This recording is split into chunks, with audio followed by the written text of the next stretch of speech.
Welcome to Transforming Work with Sophie Wade, exploring the future of work. Find out what's going on, disruptions, evolutions, opportunities, challenges, and interventions in our multi-generational distributed organizations.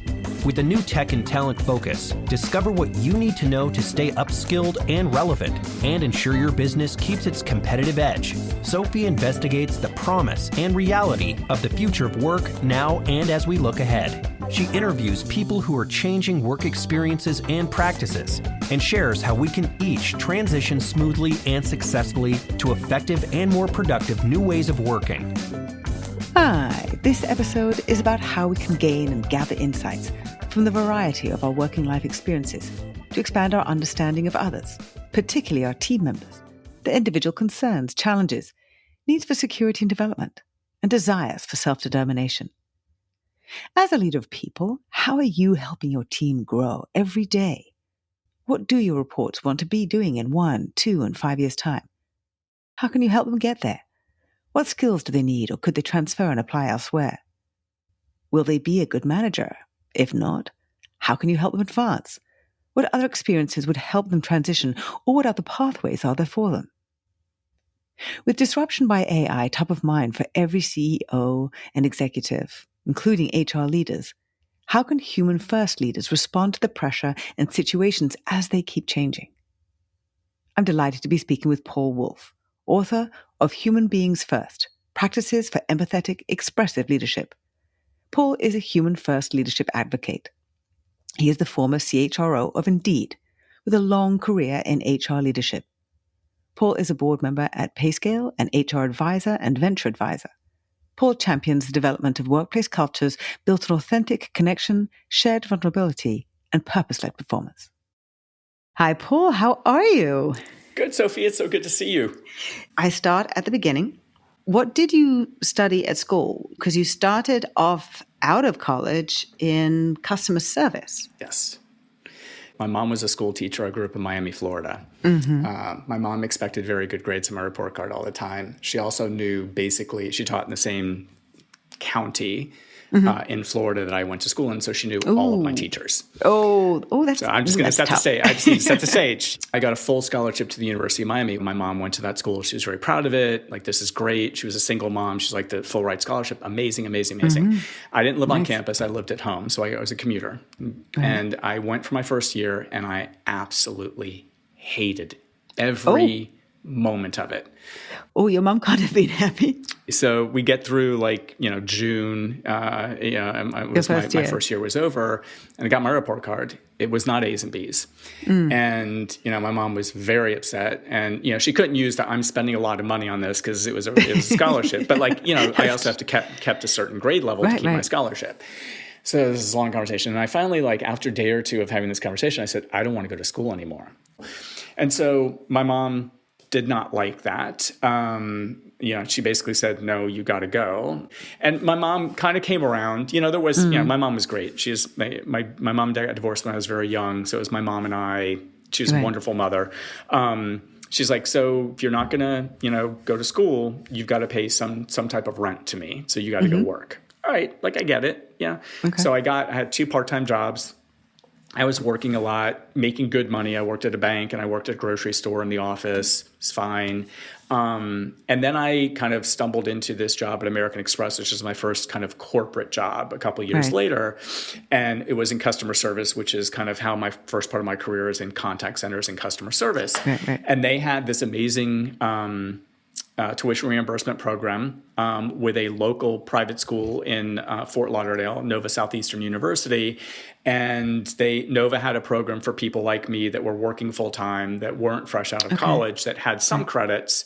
And we went every Wednesday night and every other Saturday for 2 years to finish my bachelor's, my undergrad degree, with the same group of 20 people who I'm still friends with the vast majority of them to this day. So I think it was... So that was the experience that you actually appreciated. Okay. You and I were talking before we started recording about community. And it's so important to me today. And I think community was so important to me back then. I just didn't know what it was. Right. I got my degree in business administration and started working at American Express as my first corporate job. An amazing company. I worked there for 5 years, mostly in customer service, which is very different than the the jobs I've had for like the last 20 years and then the job I have you today. shifted. So how did the shift happen? Because there was an incident, right? Yeah, I was working at CitySearch, which was pre-IPO at the time, owned by IAC Interactive, Barry Diller's internet company.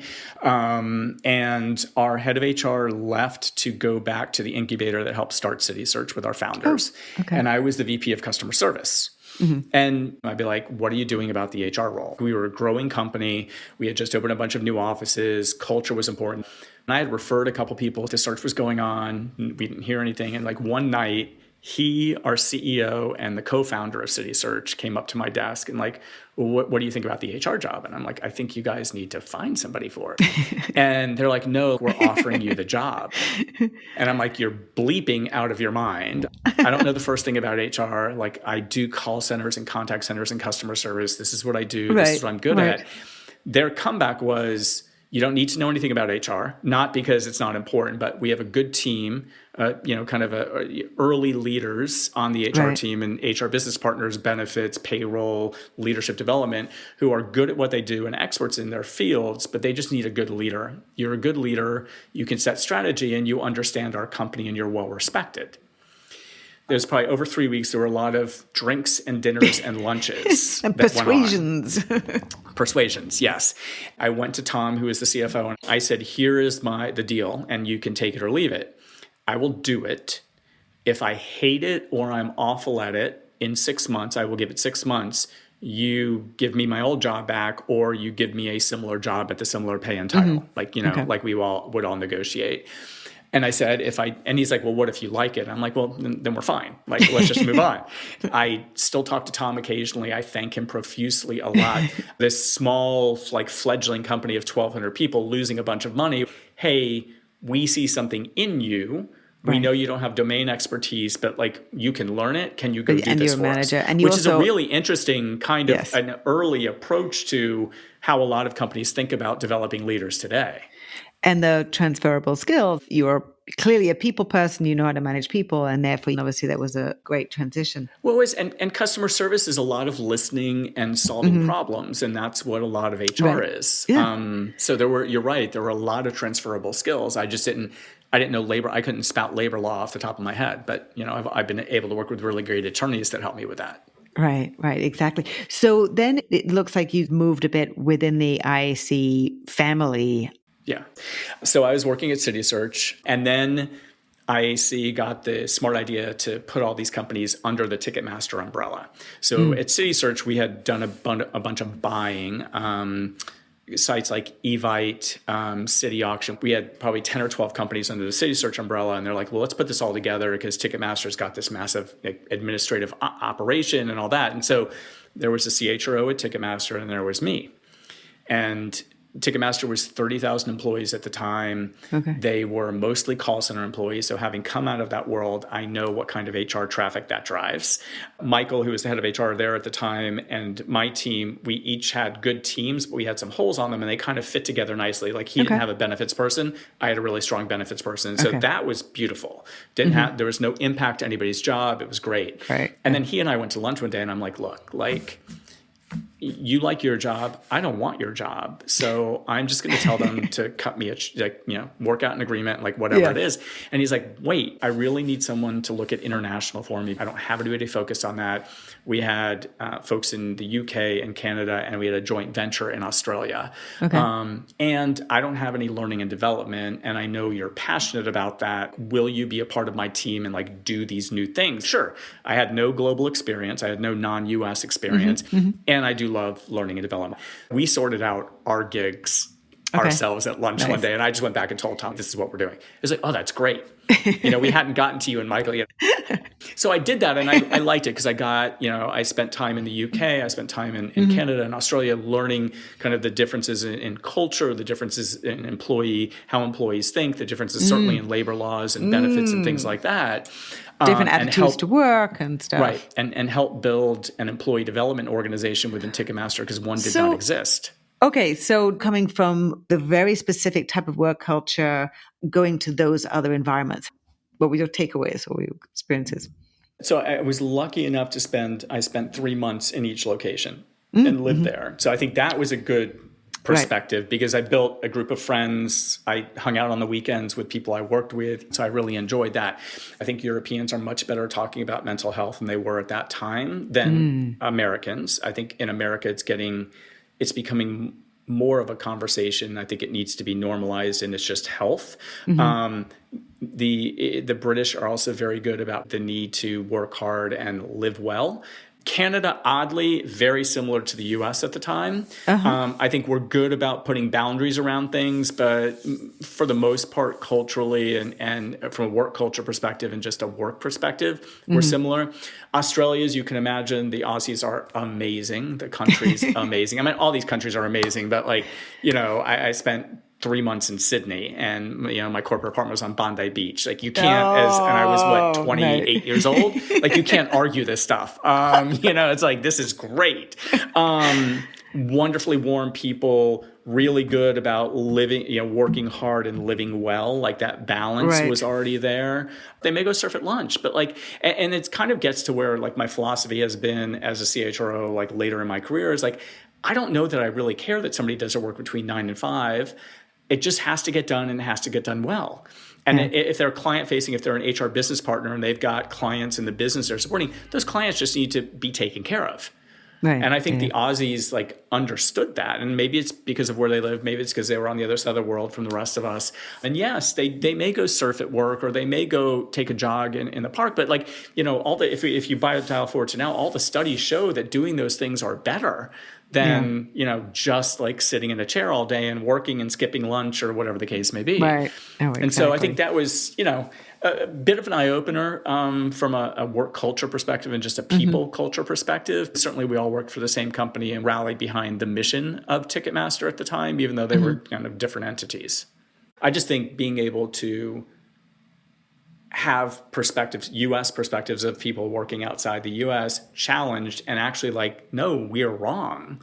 They do work in Sydney and they work hard and they're good people and they care. And I would always hope that I'm open enough that my perspective on something, my truth on something can be changed by experiencing something or talking to somebody or hearing a different idea. I mean, I talk about that a little bit in my book about, we're all humans first and we don't all have to agree on everything. We're actually all the same. We just may have different beliefs and thoughts and perspectives, which are our realities. Exactly. So after these interesting experiences with Ticketmaster, then you went to Match.com. Yes. So Match was a part of the IC family. Right, exactly. They were 250 employees at the time. New CEO who I used to work with at CitySearch, so we were all still part of the same family, was looking for a head of customer service and a head of HR. And so he called me, hey, you can do both of these jobs and I only have to pay one salary. He grew up in finance at Disney. He's a very nice guy, but very fiscally conservative. Okay. And he's like, you can do both of these and I can save, a VP salary. And I'm like, Tim, come on, really? They're 2 full-time jobs. And it was also moving from Los Angeles, California to Dallas, Texas, which is culturally in the U.S. very different places. Very different, yes. Very different. So it took my husband and I a while to get comfortable with moving to Texas. Nothing against Texas, but just it's different. And so when I first went to Match, I was VP of customer service and HR. And a similar deal, I said, here's the deal. You didn't have a leader of either. I'll come figure out what's going on, what needs to be. I'll put a plan in place for both. Right. But 6 months in, I'm going to choose which one I want, and then you're going to have to go hire somebody else. Okay. And so I continued down my HR path, and we hired a VP of customer service. And then my last IAC gig, I was actually asked by the head of HR at IAC to go work there because they needed a CHRO, and they had just hired a new CEO for a company called Cornerstone Brands. Right. But it was a group of catalogs, which in the U.S., they're pretty well known: Frontgate, Grandin Road, Ballard Designs, Garnet Hill, some higher ends. These 8 companies that were run very individually by their presidents that were under this umbrella of Cornerstone. So when I got there were 8 vacation policies, 8 holiday schedules. It's insane. There's no economies of scale There's no efficiency. For the first year or so, there was a lot of like just that work. And it was about taking this paper catalog, and it cost more and more to produce this paper with an insert, this magazine with an insert in it to order something. And then, it's like, let's develop an e-commerce website. Let's get this stuff online. So we were going kind of through that transition to a company that IAC had bought a couple of years before. Which meant that you were going to be hiring very different people. Well, we had to hire engineers, which we really didn't have before. Sure. But culturally as well, I mean, the people who have been printing the same brochures for a very, very long time, then you're mixing engineers, very different mentalities, different mindsets. Well, and thinking about your printed book is now at some point going to go away, although that took a while, and it's just going to be online. It's similar to some of the media stuff that's gone on. I worked at Conde Nast later in my career, and when I got there, everything was still a print version, and now I've got to navigate a Kindle app or an iPad app or whatever it may be. There's a role for obviously both the CEO, but also somebody leading HR to be thoughtful about the culture and people with a very different approach to how business is going to be done, and not their fault, but disrupting the business. It's kind of reflective of where we are now, right? It is moving on from the past, not saying that the past wasn't and how things have been done historically weren't valuable, and now things are different. How did you help through that transition? A lot of change management. You think about AI today and the conversation around AI today, and a lot of people's concerns are it's going to take my job. You had people that were, creative directors that were looking through a book every single day and moving, making this picture bigger or cleaner or whatever the case. That work doesn't need to happen in that way anymore. It's got to happen in a different way. Do I have those skills? And so a lot of it was transparency, was the change management. We just got to tell people what's going on, how we're going to help them develop skills. We're going to help them make that transition, because we still need somebody to make sure that photo looks amazing, because we want someone to buy that $999 pre-lit Christmas tree. None of that's going to change. It's just the vehicle that's delivered to the consumer and is going to change. I think the other part about transparency is this opinion of the people that have been there for a long time, and these companies that have been around for a while, is like, oh, there's this shiny new thing and they're getting all the money and all the attention. Right. What about me? And so we had to make sure we were explaining why we were investing in this and why we believed it was the future, how we could see it as not necessarily cannibalizing all of the mail-in orders or call-in orders, but it was just another kind of it was another way to create revenue, and how we're going to make sure we balance, yes, from a budget perspective, they're going to get more now because there's none of them. And we've got to build that muscle in our organization. So a lot of it was ask me anything, lots of Q&As, lots of traveling around. We had a bunch of offices in the US. We would, my CEO, our CFO, and I would do quarterly business reviews in each of the offices, spend time with the employees, answer questions. So there's a lot of just what you... I love that, the transparency. What you should hear and see today from companies and leaders: transparency, transparency, transparency. And I believe in it. I've always believed in it. But it's not that common. No. Pandemic was interesting for HR leaders in a lot of ways. There was no data. I was at Indeed at the time. One of our values is being data-driven. And I believe in that. I want to use whatever data I have to help inform a decision. And there wasn't any. I was the one making decisions because our goal was health and safety of our employees. And our CEO and COO said, you make decisions. You don't need 55 people to approve them. Just go do it. Keep that overarching principle in place. They were great through this. So I'm making decisions. We were doing weekly Q&As like a lot of companies, weekly emails, all this stuff. And a lot of the Q&As were like, I don't agree with this decision. Why do you make it? And so I'd here's the little data I had on this thing that's called coronavirus. We have a medical advisor. This is what the doctor said. This is our overarching principle is health and safety. And so I'm being uber cautious. And yes, we decided to close every office on March the 3rd of 2020. Some people didn't like it. They didn't have a setup at home. Okay, that was early. We were early. But I said, look, if you have new data, share it with me. I'm open to it. But in the black hole of little to no data around this medical, this pandemic that none of us have ever lived through before, this is what I have to do.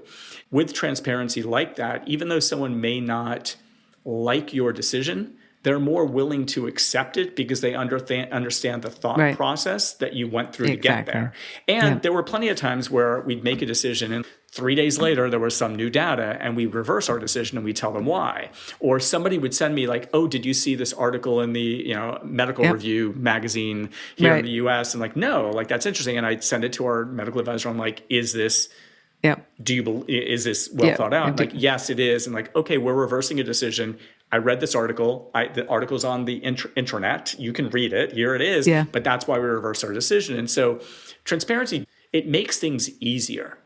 I found at Indeed, because I was there for almost 8 years, the more that I gave people, here's the data that I used, here's my thought process, here's who I talked to, here's what was guiding like my mind as I thought about this, and here's my decision. That was more smooth, even though they wouldn't agree with it. And I'd get plenty of like, hey, did you think about this? Have you talked to this person? Like, oh no, I didn't. That's interesting. I should go. And I think that I think leaders in general, not just HR leaders, we need to get more in the mindset of every organization is this kind of living and growing being. It is a thing. Exactly. That it changes, it manipulates itself to live in its environment. It becomes a product of its environment. It needs nurturing, it needs caretaking. And you can call it culture, you can call it whatever you want to, but that's not the HR leader's responsibility. It's everyone's responsibility. Yeah. And the more that you kind of create this transparency, you start to set the stage for psychological safety within an organization. And in hopes of, you start to then just generate ongoing two-way communication, employees to leaders, leaders to employees, employees to employees, and you end up with better ideas, better solutions to problems, and a more kind of engaged and informed group of people. Going from IAC companies to Conde Nast and Indeed, obviously those have very different cultures. I'm interested in that people role, particularly over these last 15 years. There have been so many changes driven by technology, particularly. And this trust in HR has been huge. And I do really see that HR's role really needs to be extraordinarily strategic now. It is all about the balance of technology with talent. So what was the thread of the cultures, and what did you connect with at these different companies, sharing some of the experiences that led you to Indeed along the way? Yeah, so I'll give you Conde and Indeed because they're a good juxtaposition. There's benefits to both. Right. The recruiter called about Conde Nast. And when she first called me, I'm like, you think about the books. So the magazines, Vogue, Vanity Fair, GQ, like you can't argue these are some prestigious publications. I'm like, wow. Sure. Conde Nast in New York here has an aura about it, a little Mad Men-esque, fashion, Anna Wintour, Graydon Carter, some of the amazing editors that were there when I was there. So I was the head of customer service at CitySearch and became the head of HR. Yeah. And as the head of HR, I've reported only to CEOs. And CEOs, they're on a spectrum of understanding of what HR can really do for an organization. Some are, you're the person that hires and fires people for me. And some are, I need you as a right hand along with my CFO to help run this organization and think about this from a strategic and an org design and communications and all of that. Right. And my CEOs were, on all points of that spectrum. But what it dawned on me, and my job at Conde Nast was kind of the number 2 of HR. I was reporting to the CHRO. The thing that first interested me was it'd be the first time that I've actually reported to somebody who has done my job before. My assumption was I hadn't screwed anything up at these other companies because I had been successful, the companies had been successful, and nobody had fired me. But you don't know. Yeah. So some of it initially was, that's interesting. Let's have a conversation. I remember my first conversation with my boss at the time, who sadly just died a few months ago from cancer. So God rest her soul. At one point in 45 minutes into this hour-and-a-half conversation, she's like, so why do you want this job? She's like, you could do my job. Like, why? And I'm like, I want this job because I'd report to somebody who actually understands my job in its totality. And I am interested in the media industry. I've been a tech person. I've worked in tech until this point. This is a little bit of a departure. Right. Part of the reason she was interested in me is because they were going from paper to digital. Right, as you had at Cornerstone. Okay. Like, we need to build a more robust engineering organization, and we think you can help us with that because you understand how to hire those people. Like, yes. Like, so it was a nice symbiotic relationship. Right. She made me an offer. She's like, and I also know you're not going to be here forever. Because I said clearly to her at the beginning, I'm like, I really don't want your job at this company. I was very clear with her about I wanted it because I wanted to know, one, have I been doing this well all along? And two, I want to learn a different industry. The magazines each had an editor-in-chief, and the editor-in-chief handled anything editorial, anything written. And there was a publisher. There was no single leader of a magazine. There was a head of editorial and a publisher who was the head of sales and revenue. Right. So we supported everything but editorial. Similar to Cornerstone, where there were 8 different businesses run 8 different ways, Conde Nast was a little bit, there are 18 different P&Ls run differently by 2 people, not just one person. And that's not to say they had different benefits and different vacation and all that. That was all the same because there was a corporate entity. But culturally, they were different. And I think some of that culture came from the book. So Vogue's culture was very different than The New Yorker, which is a very cerebral magazine. Yeah. I shared an office wall with this amazing VP of strategy. I'd go in her office, I'm like, Station, I'm like, this just happened. Is this normal? Yes. Let me explain to you why. It's not normal other places, but it's normal here. And here's why. But it's normal here. But she helped me understand how the Newhouse family is the family that owns Conde Nast, they thought about it. It was more, instead of a business with a true P&L, it had a P&L and there was a revenue and EBITDA, and we looked at that. But for them, it was kind of the story of their family owning it for such a long time. So for them, it was more of like this priceless piece of art that you hung on a wall. And you knew over time, because of what it was, the sum of all of it, it would appreciate in value because of what it was, and you were nurturing it and taking care of it. So very different than a tech business. So then why Indeed after that? Because that must have been, as you said, amazing juxtaposition, non-family, non-storied, very fresh, very new, growing extraordinarily fast. Yes. Yeah. And also for the transition in terms of leadership, being human beings first. What were the epiphany moments that you gathered together? No, I got a call from a recruiter at Diversa Partners. They called me in the summer of 2013. And I'm like, okay, I know the company. It's a CHRO job, which I knew was back in the tech space, which I felt more comfortable in. I liked the pace of it a little bit better. And I understood it a little bit better. And so I had a conversation with the CEO at the time of Indeed and one of the co-founders of Indeed. So I had these 2 great conversations. I enjoyed them both. Indeed had never had a head of HR. So Indeed was 9.5 years old when I got there. And this was their first HR search, which is a little interesting for an HR company. But, like a lot of companies, they waited a while. How many people did they have by then? When I started, we were just over 1,000. They had 1,000 people and they didn't have a head of HR? Yes. Okay. HR reported into their CFO. I mean, they had a director of HR and a director of benefits. Okay. They had some of the things, but not a fully formed HR organization. And so I had these great conversations. A recruiter came back to me. She's like, they loved the conversation, would like to kind of move forward the process. Just want to make sure, and this didn't come up in the first conversation, just want to make sure you're okay moving to Austin. Austin, Texas is where one of the largest tech concentration of employees for Indeed was and is. And I said, no, I'm in New York. I can get on a plane and go to Austin if I need to, but I'm not. We've moved a lot. My IAC gigs required us to move a lot. Sure. My husband kind of is the trailing spouse all the time. We like New York. We're not moving. I was very kind of emphatic about all this. Yeah. And so she pinged me back a couple of days later. She's like, hey, I talked to them. While they really, really liked you as a candidate, they want somebody in Austin. I'm like, that's great. Best of luck to them. If I think of anybody, I'll let you know. And I thought that was the end of it. Okay. In February of 2014, she pinged me back. Hey, can we talk about the Indeed job? And I said, sure, but I haven't thought of anybody and I'm not moving. She goes, can we just jump on a Skype? Sure. Okay. She's like, they've interviewed a bunch of other people in the last 6 or 8 months. And the CEO at the time keeps comparing all of them to you. I said, that's flattering, still not moving. She's like, but do you want to work in Stamford, Connecticut? They had 2 co-founders, and one was in Austin and one was in Stamford, Connecticut. So these 2 offices kind of became these hubs. I'm like, I don't want to do that. I could drive from my house, I could stay at the house, but it's an hour and 10 minutes. We have Skype, we have planes. I said, and really, I'm going to be like on the road a lot early on, meeting employees and understanding and kind of there's this thing called culture. Flexible working. Sorry, yes. Right, exactly. It's still 2014.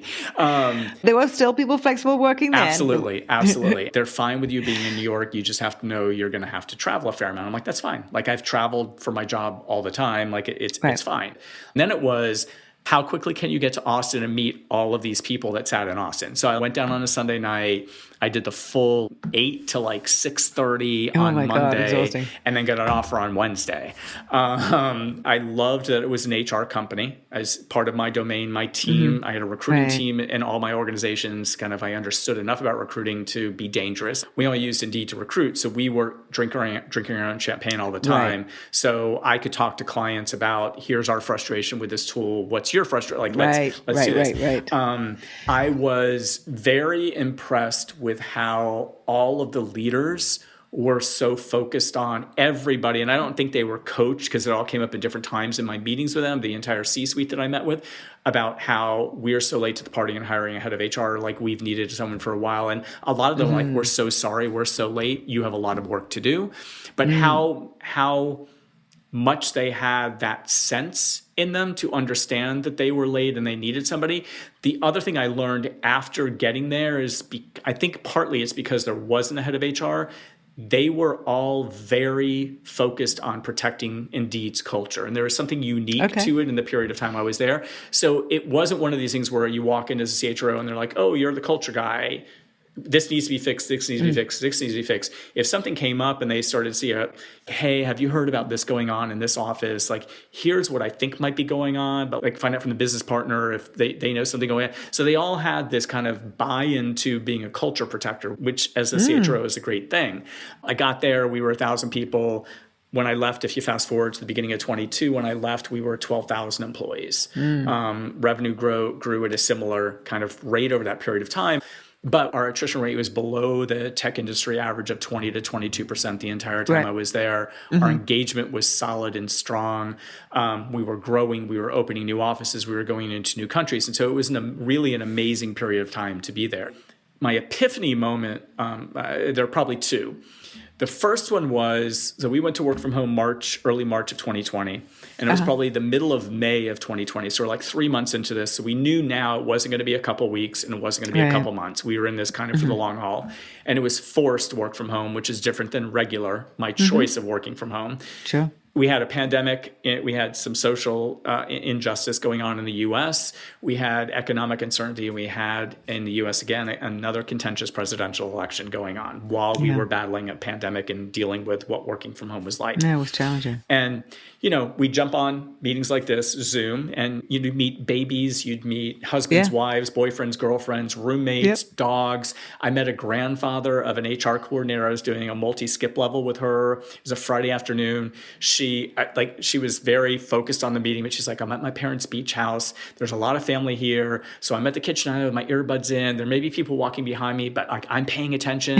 I don't want to try and reschedule this meeting. I know you're busy. I'm like, it's fine. Like, it's all good. And her grandfather was walking behind her and clearly talking to her, and she was not hearing him. And I stopped at one point and I said, I think there's an older gentleman behind you trying to talk to you. She turned around and I took her earbud. She said, Grandpa, I'm on with my boss's boss. And like this, I'm like, let's talk to Grandpa. Like, bring Grandpa in. Like, let's have this conversation. Tell me a little bit about your granddaughter. Nice. So in that moment is when I think my book title became part of my being. Yeah. We're all human beings first. She was not an HR coordinator first. Yeah. She's a human being with a family and stuff going on and a life that she's living. And a grandfather who doesn't see her AirPods and doesn't realize that she's... and was very, very happy to chat with me for 10 minutes. I was very intrigued by this. She, I think, was mortified. I was like, this is the best one, like, skip level I've done in ages. Nice. And so in that moment, it's like, we're all human beings. Like, that's it. That is the thread, the truth. That is the universal truth about all of us on the big blue marble here. We're all human beings first. We are the same. Then we become different. And then that in and of itself lets all of its challenges in. But we need to remember that we're all the same when we get into heated conversations, or we judge somebody based on what they're wearing or what they sound like or what they look or what color their skin is. Like, we need to try and stop that. Right. I think the second crystallizing moment for me was Aaron Weed, who's this amazing coach in Boulder, Colorado, who has a process called the DIG that I went through it's a 2-day process, 4 hours each day, where Aaron, similar to you, takes me from the beginning to where I am today and helps you understand your operating system and who you are, like why you are who you are, why you do what you do, why you think what you think. And what she was your word? Distills you down to a word, your DIG word, and my word is better, which is very interesting because in customer service, you're trying to make things better and trying to solve problems. Yes. And in HR, you're trying to make things better and solve problems. And I think in general, kind of that's my approach to things. I also had like protection in my operating system, hearing and seeing people that may not be seen and heard, right. Listening all kind of came into play. And so I think that was the crystallizing moment for me to say, okay, like we're all human beings first. I want to make the world better. I'm going to use the big utopian statement. I want to make the world better. What's the best way to do that? And Indeed is amazing. I'd go back and work there in a heartbeat. It has an amazing mission. We help people get jobs. It's a good group of people. But working for a company, you're giving your 110 or 20% to that company. You're helping one company and one set of leaders. And in my mind, the way to become more of a thought leader in the industry and help more people and get this idea about human first leadership and just making the world a little bit better out to as many people as possible, is you've got to kind of step away from the entity, and I become the entity, which is a little scary for me when it first started. I had an identity crisis, but that's the reason, that's where I got to human first leadership, and that's the reason why I decided to go work for myself and speak and advise and be on boards and talk about my book and talk to wonderful people like you. So when we look at the state of things now, there are various companies where the return to the office is still very much discussed, mandated for full time rather than just a few days a week. And there are different models and combinations and configurations all over the world. With the perspective that you have as human beings first, as human first leadership, how can we do better to get on the same page?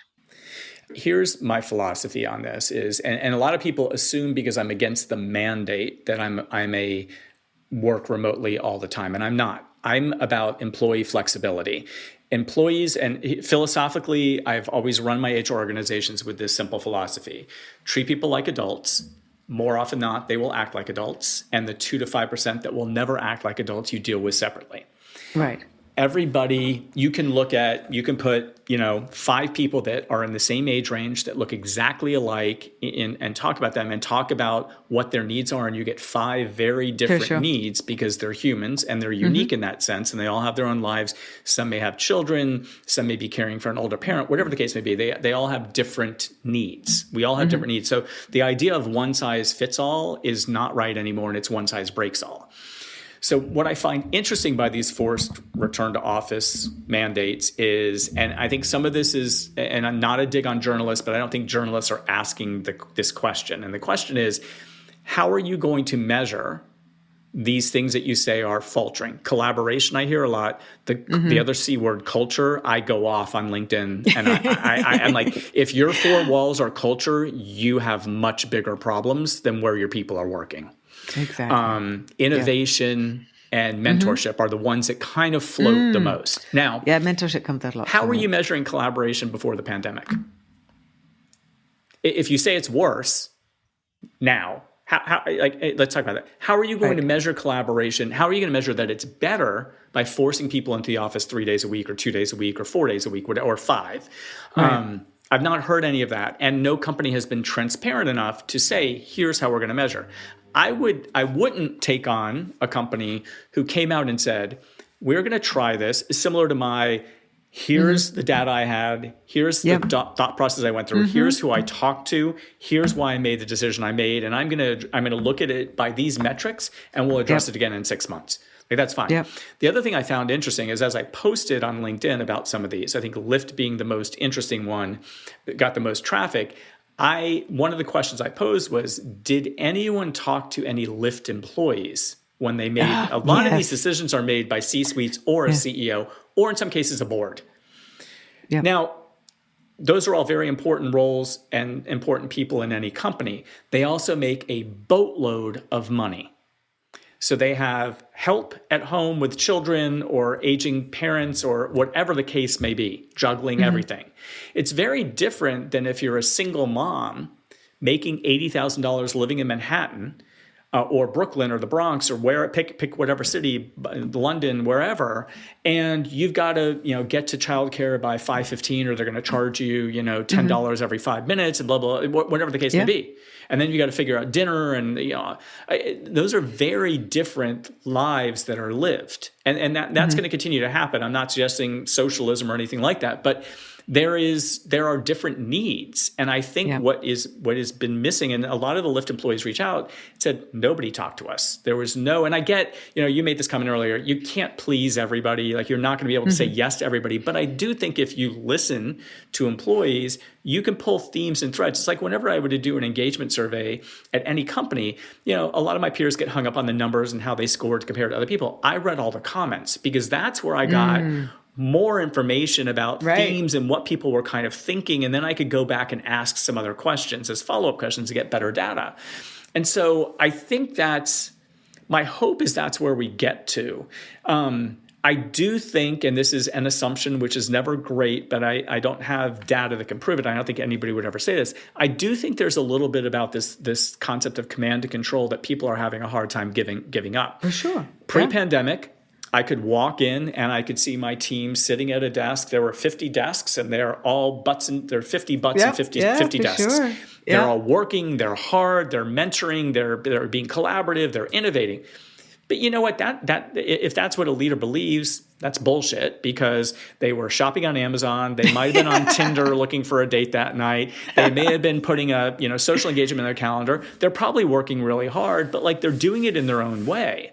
Yeah. And so I believe, my hope is, where we get to at some point for the next kind of evolution of what work looks like, the next paradigm is in companies that can, and I understand there are jobs like a barista at Starbucks or a doctor or a nurse that need to be in a location. Manufacturing companies need to have people in the location. Right, but they can do flexible work schedules. Exactly. They can try and make it equitable. It's not going to be the same, but they can think of ways to make those people's lives good or better than they are today. But in the jobs that can, is that we get to this point where if you are performing your job, you have the ability to choose where and when you do your work, as long as it's getting done.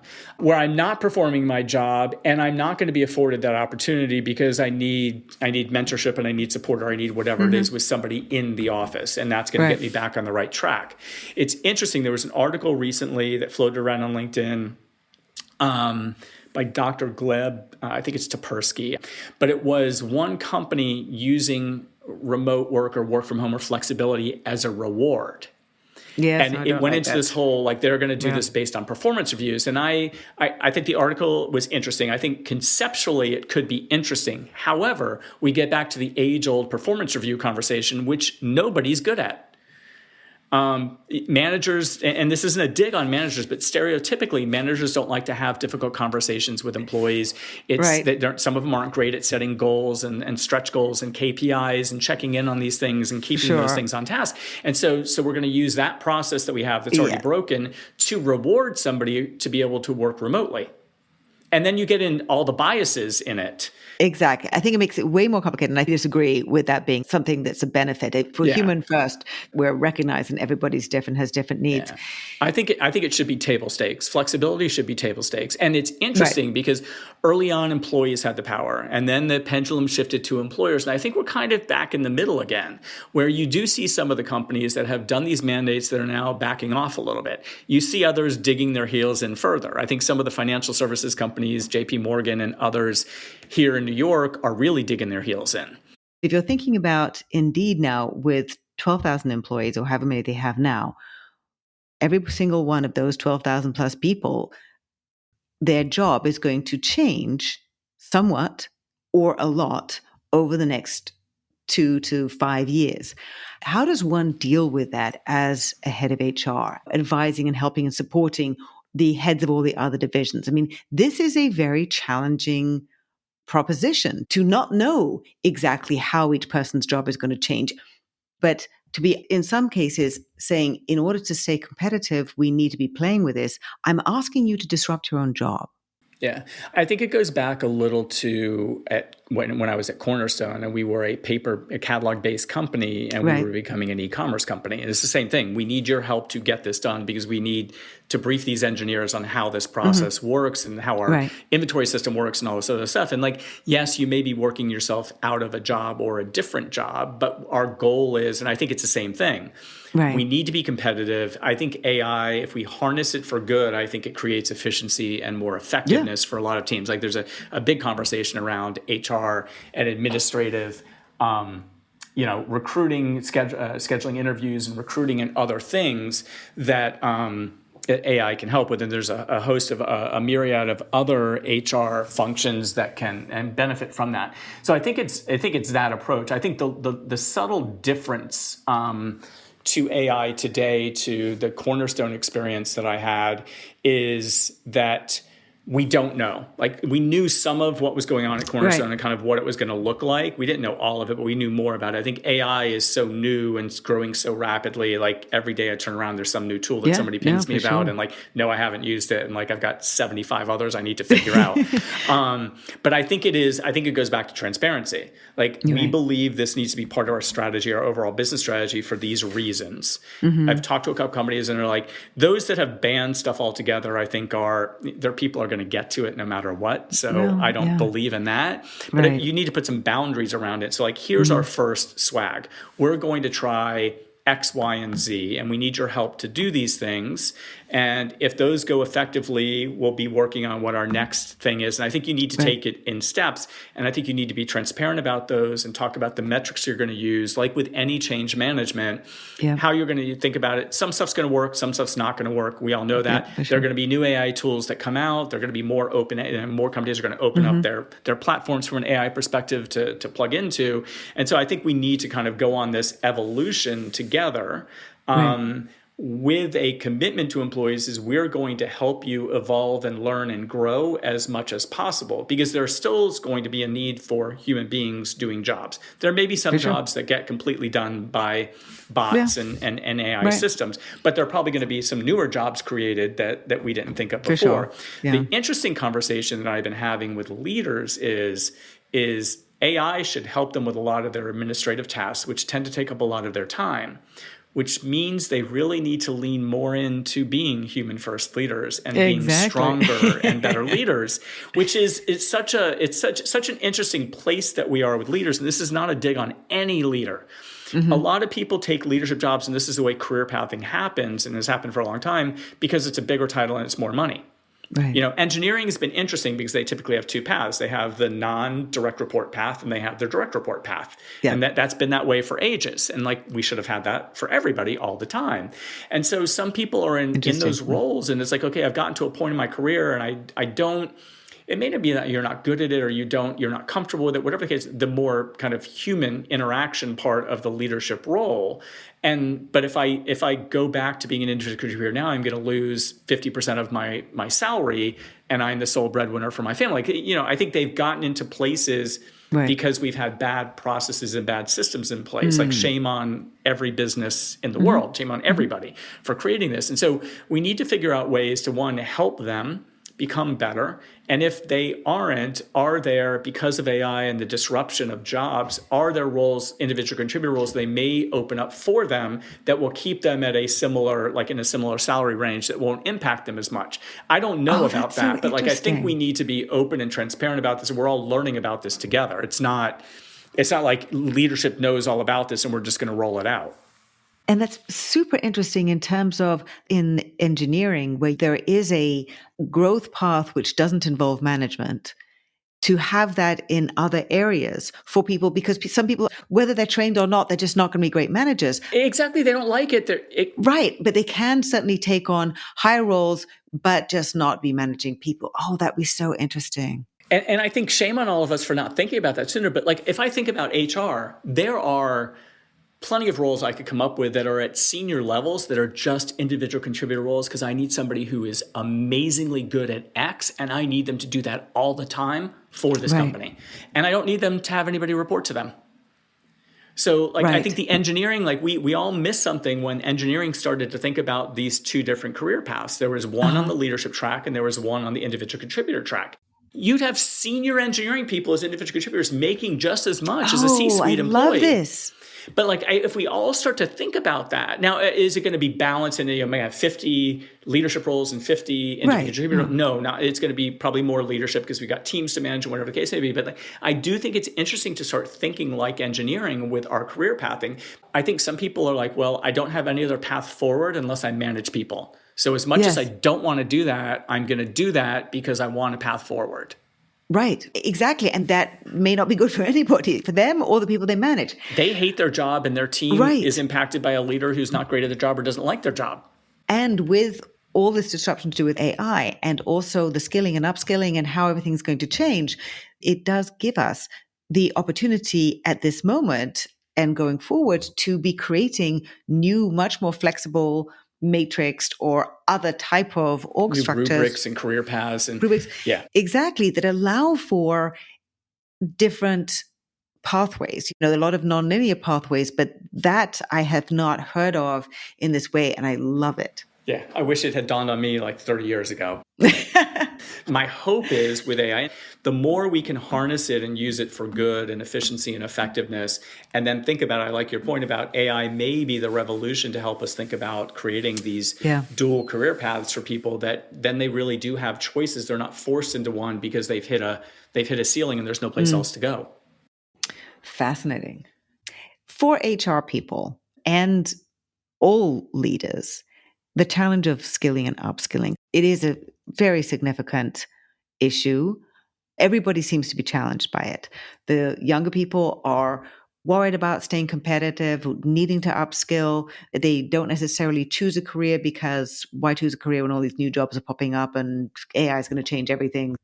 You think about HR in a very strategic way, thinking about leaders from a human first perspective, putting those pieces together. What's one way in this tech-driven, fast-moving, people-centric world that can be effective for leaders across the organization?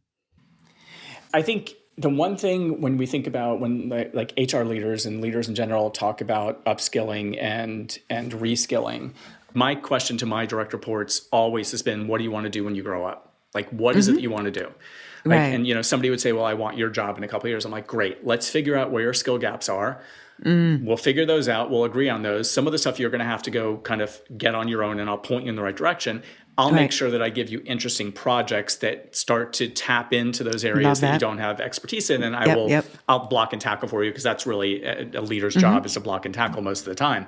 And so I think it's getting back to making that an important part of the conversation and more often than once a quarter. Like this is a kind of a regular, it should just be part of a regular sync process. You do the tactical stuff and then you talk about how are you doing, what's going on, what can I help with, what do you want to do, you know, those types of things.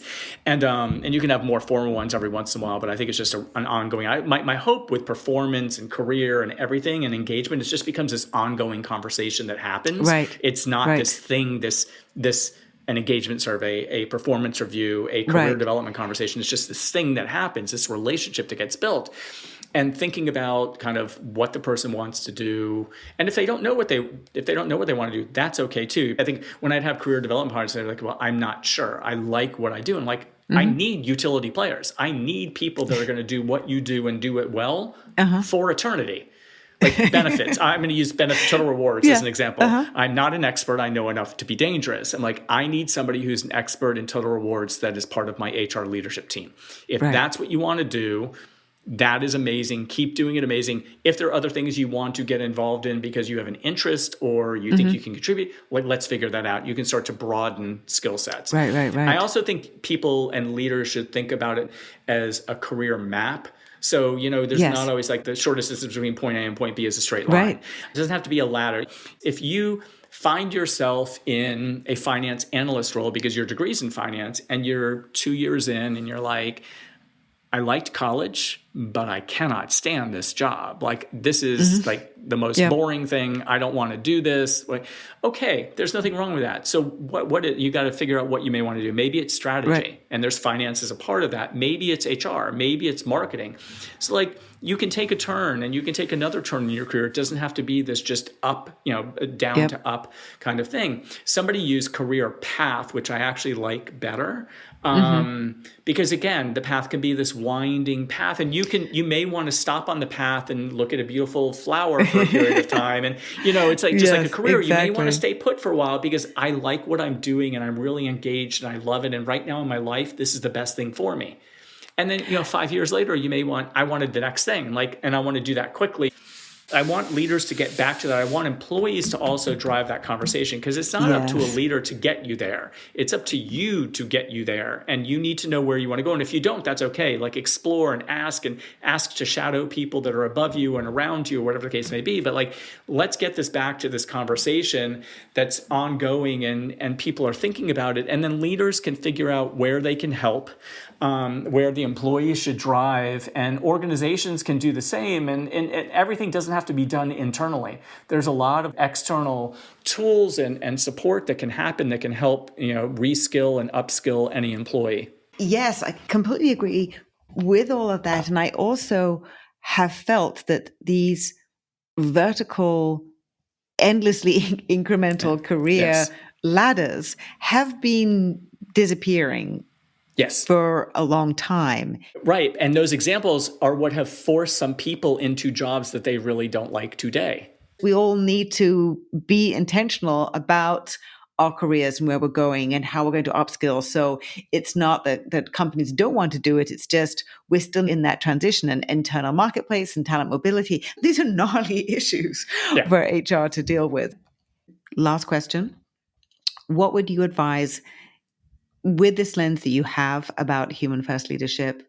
It could be for an HR leader, because it is a very challenging moment for them, or any leader. What is your particular advice? I think a couple things. I think one is, remember that we're all human beings first. Like, you, as well as your employees, you have a life, you have stuff going on. I think self-care for leaders, especially HR leaders, is a really, really important thing. I think for everybody. But I've been talking to a lot of HR leaders over the last couple of months, and there's been a lot of articles about HR burnout, people in HR are burnt out. And I think the pandemic took a lot out of everybody, but HR was at the forefront of everything. Yeah. And for a while, we became everything to everybody. And I always think HR folks are so programmed to, I'm going to take care of everybody. And you kind of forget to take care of HR a lot of the times. Like, we have that conversation a lot too. So self-care for everybody is important. Take time off, do yoga, meditate, take a walk, go play with the dogs, play with the kids. If it's the middle of the day, it's fine. Unless your leader says it isn't, but like, you gotta, I work so much better when I take breaks. Like, that's just how I work. I can get up early. I can go an hour or two and plow through a lot of stuff and be really focused and conscientious about it. And then I may take an hour and go play with the dogs, or go take a walk, or walk to the coffee shop, whatever it is be. And then I come back and plug along. And I'm good at these kind of short sprints, but I have a lot of them throughout the day, and I get my stuff done. Not everybody has that luxury, but I think figuring out what works for you and what your outlet is, because you need, whether it's working out or just quiet time or watching inane videos on TikTok, which I get sucked into every once in a while. Do you. And I think the other thing for leaders, and this is all leaders, is I think for a long time, those of us who have been around for a while were programmed through classes to have every answer and know everything. We don't. Nobody has every answer and knows everything. Not even a CEO. Trust me. I've worked for plenty of them. They don't. It's okay to admit that. It's scary. That's vulnerability. But it's okay to say, like, I don't know. Get your team. If you've got a good team and you curate that team is going to rally, and they're going to come up with an amazing solution to the challenge that's in front of you. And it's likely going to be better than the one you would have come up from on your own, because it's a group of collective thoughts from different perspectives. Fantastic. That is a perfect way to end, bringing together all the collective intelligence, the brain trust of people's organizations. And we didn't hardly use the word empathy, but it is human beings first. Yes, Human Beings First, Practices for Empathetic and Expressive Leadership. So, yes, Paul, thank you so much. Love your book and wishing you huge success with that. And thank you so much for sharing your insights today. Really, really appreciate it. Absolutely, Sophie. It's so good to see you, good to chat with you. I appreciate the conversation. It's always such a treat when I get to talk to you. Thank you again so much to Paul Wolfe, Human First Leadership Advocate and author of Human Beings First, Practices for Empathetic Expressive Leadership. You can follow Paul on LinkedIn and X at pwolfe67, PWOLFE67, as well as go to his website, paulwolfe.com, PAULWOLFE.com. And you can find his book at your favorite retailer. Immediate action tip. We are all human beings first. We're all dealing with a lot, and self-care for leaders and everybody is important. What's more, no one has all the answers. It's okay as a leader to say, I don't know. It's okay to be vulnerable. If you have curated a good team, they're going to rally. The better solution comes from collective thoughts from different perspectives. If you enjoyed this episode, please share it with a friend and like it. And write a quick review wherever you listen. For more information to help navigate this period of transformation through regular video updates, curated useful articles, research and information, follow me on LinkedIn and sign up for my Work in Progress newsletter. Thanks for listening. Until next time.